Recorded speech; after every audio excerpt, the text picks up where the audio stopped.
میں نبوت کے عقیدے کو، عصمت کے عقیدے کو پیش کر رہا ہوں. ہمارا عقیدہ یہ ہے کہ تمام انبیاء معصوم ہیں.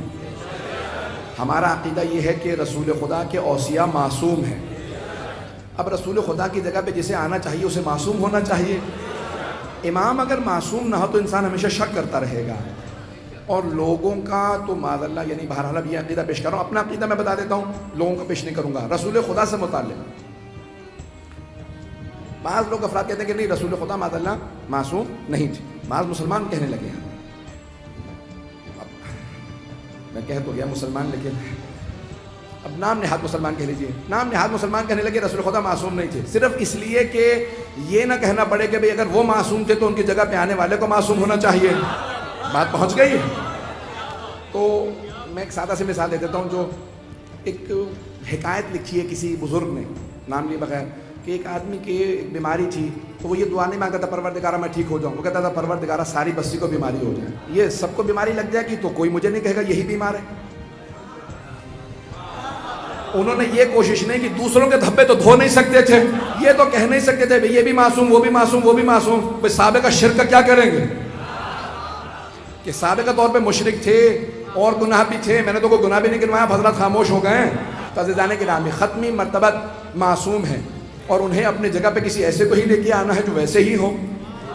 جیسے پیغمبر معصوم ہے، اب سارے مجمع میرے ساتھ رہے گا، جس طرح محبت سے سن رہے ویسے سنتے رہیے گا. عزیزان گرامی، اب ہمارا عقیدہ یہ ہے رسول خدا معصوم ہے. بعض مسلمان یہ کہنے لگے کہ نہیں، قرآن سے ہم دلیل دیں گے کہ معاذ اللہ رسول خدا معصوم نہیں. اب میں جلدی سے ان کی دلیل پیش کر دوں اور پھر میں جواب پیش کروں اگر سننا چاہیں گے. تو وہ کہتے ہیں کہ بھئی سورہ عبس، سورہ نمبر 80 قرآن کا 30واں پارہ ہے. عبسا وتولا، عبسا منہ بنانا، اس نے منہ بنایا. عبسا وتولا، اور رخ پھیر لیا. ان جاءہ الاعمی، جب اس کے پاس ایک نابینا آیا. وما یدریک لعلہ یذکر، اور تجھے کیا پتا کہ یہ تجھے فائدہ ہی پہنچا دیتا اس سے، کوئی فقیر سے تو نے رخ پھیر لیا. تو اب یہاں پہ لگ رہا ہے عبسا وتولا.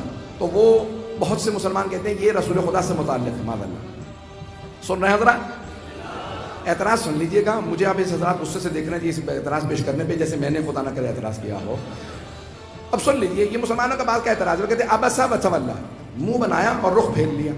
یہ وہ کہتے ہیں رسول خدا اگر معصوم ہوتے تو ایسا نہ کرتے. اللہ معاذ اللہ انہیں قرآن میں نہ ڈانٹتا. یہ ڈانٹ بتا رہی ہے کہ رسول خدا معصوم نہیں ہے.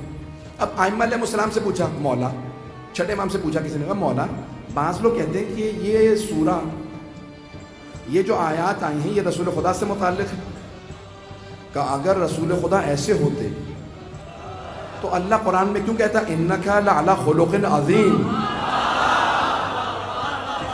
آپ بہترین اخلاق کے مالک ہیں، بہترین اخلاق کے مالک ہیں. تو اللہ نے قرآن میں کہا انکا لعلی خلق عظیم، آپ بہترین اخلاق کے مالک ہیں، تو یہ رسول خدا سے متعلق نہیں.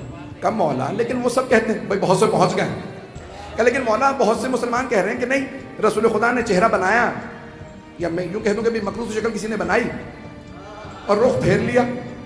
ایک مرتبہ سنیے امام کا جواب. امام فرماتے ہیں یہ نہیں، رسول خدا سے متعلق نہیں ہے، یہ اس سے متعلق ہے، ایک پیسے والے سے متعلق ہے. بہت پیسے والا تھا، جب ایک نابینا فقیر آیا مانگا کا دور ہٹ اور رخ پھیر لیا، تو پیسے پہ کسی کو تکبر تھا نا.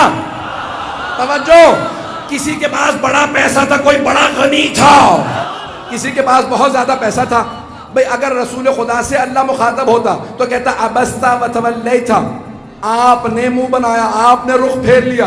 لیکن اللہ نے کہا عبسا وتولا، اس نے منہ بنایا، اس نے رخ پھیرا. قرآن نازل ہوا رسول خدا پہ. اللہ جب رسول خدا سے بات کرتا ہے تو کہتا ہے آپ.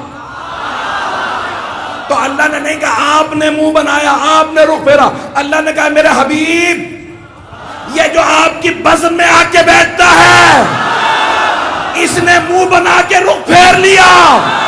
اس سے کہہ دے تیری دولت کام نہیں آئے گی. تو یہ آیت جو افراد یہ سورہ عبس کو پیش کرتے ہیں، سورہ عبس کو پیش کرتے ہیں کہ معاذ اللہ رسول خدا معصوم نہیں. تو عزیزان گرامی، امام معصوم سے پوچھا، تفسیر ہمیشہ معصوم سے پوچھئے گا.